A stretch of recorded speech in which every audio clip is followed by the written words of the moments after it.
దత్త భక్తులందరికీ జై గురుదత్త అండి. భక్తితో దృఢమైన నమ్మకంతో స్మరించగానే స్పందించే శ్రీ దత్తాత్రేయ స్వామి శ్రీ శ్రీపాద శ్రీవల్లభునిగా పిఠాపురంలో మొదటి అవతారంగా మనకు తెలుసు.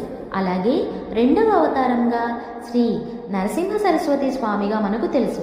కానీ శ్రీ దత్తాత్రేయ స్వామి తన భక్తుల కోరికలను తీర్చడానికి మానవ రూపంలో 16 అవతారాల్లో దర్శనమిస్తున్నారని చాలామంది భక్తులకు తెలియదు.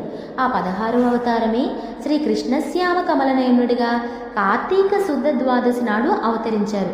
అంటే ఈ నెల నవంబర్ 2వ తారీఖు అన్నమాట.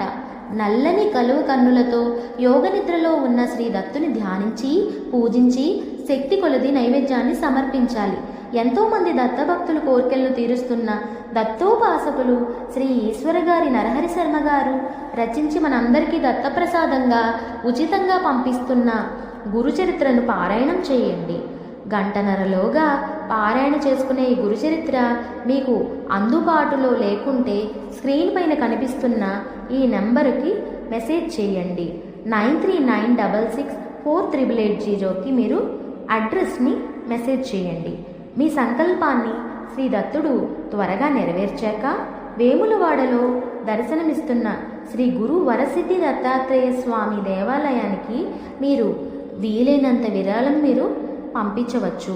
మీకు ఇంకా ఏమైనా వివరాలు కావాలనుకుంటే ఈ స్క్రీన్ పైన ఉన్న 8125623880కి రాత్రి 7 నుంచి 9 గంటల మధ్యలో మీరు ఫోన్ చేసి వివరాలను తెలుసుకొనవచ్చు.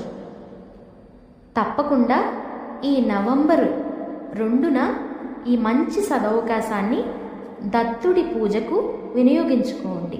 జై గురుదత్త.